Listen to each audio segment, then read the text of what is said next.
The World Health Organization has tonight set out the sheer scale of the numbers killed from Ebola in West Africa. Over 5,100 people have died. That includes nearly 1,200 people in Sierra Leone. Well, our chief correspondent, Alex Thompson, has witnessed the speed of the spread and today joined mourners in the village of Deep Eye Water near the capital Freetown. And a warning, his report has images you may find distressing. He's over there, they said, in the bush. Yes. That's a burial thing. The only way through was by motorbike. In one last selfless act, the community pharmacist, knowing he was ill, had taken himself away from the people he knew and loved. The first body of the day and Ibrahim Kamara's final resting place shows just how Ebola is being spread. Because Ibrahim's last patient was none other than Mohammed Kamara. Earlier this week we saw how he died of Ebola in terrible circumstances just a few miles away in Devil Hole. The team doused themselves down to decontaminate. Meticulous concentration, no matter how hot or distracting this work can be. The most important thing, we need to disinfect the body properly, because we all know that, in the case wherein we have dead bodies, we are told that is when the virus is more active, because it wants to leave the dead cell and come to the living cell. So that is why we disinfect the body properly. There's no time to pause. The next body has already been notified at New Site Village, just a few miles away. Before David's team can even begin, another call, more bodies notified. So now we have an additional one now. He's still on the phone, but the team's going ahead and getting suited up again. The layers of gloves in strict sequence. The buddy system. This man's goggles have a gap of exposed skin. That can't be allowed to happen. And in they go.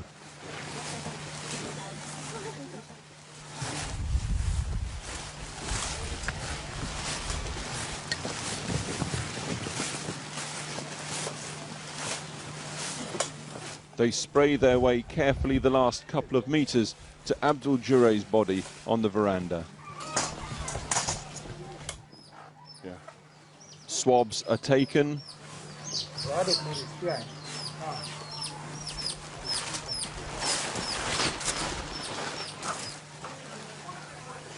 On the veranda, they hold up an arm of the body to spray fully the body and bag up clothing. And then the corpse itself is bagged with care. They are solicitous. They extend what dignity they can. Fatima Zoka was a close friend of Abdul's, but she knew what was coming. He was my best friend. He got sick on Tuesday. About an hour ago, he started oozing blood from his mouth. Then I continued to advise the relatives. I said, please don't go closer. This is the worst stage. So they didn't go closer. At the emergence of Abdul on his last journey, you feel the impact of Ebola on New Site. It's just one tiny village in this country.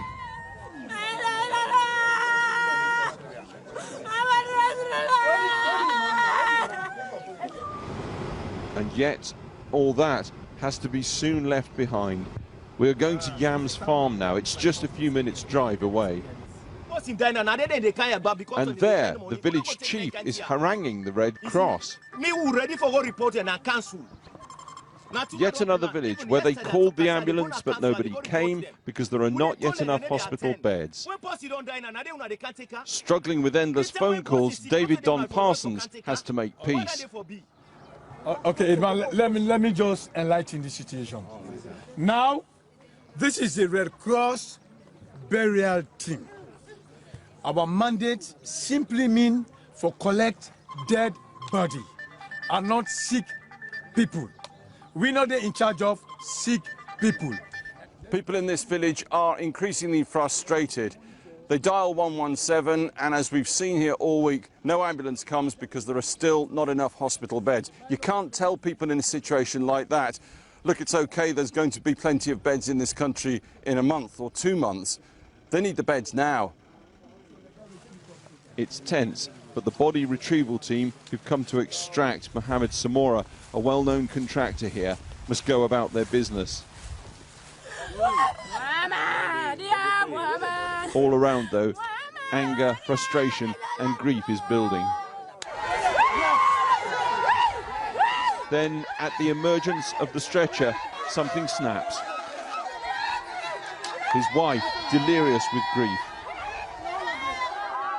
With this situation continuing, they make an unusual decision. They'll allow the men in the village to conduct a short funeral, including at least one of those who retrieved his body.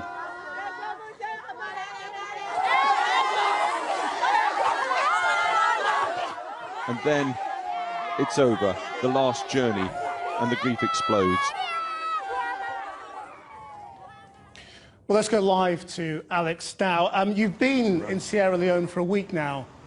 Alex, what have you concluded? Well, this is clearly a country dripping with potential, from its enormous mineral wealth right through to tourism potential. There's no question about that.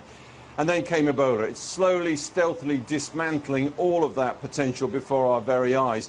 We've tried this week to show, if you like, from the streets up, the front end of this appalling epidemic. The question is really this. There is a system in place to nail it in terms of healthcare, international aid and what have you. There is education of people, and that is working. But until all that is in place, a month, 2 months, who knows what kind of horrors will unfold in that time frame.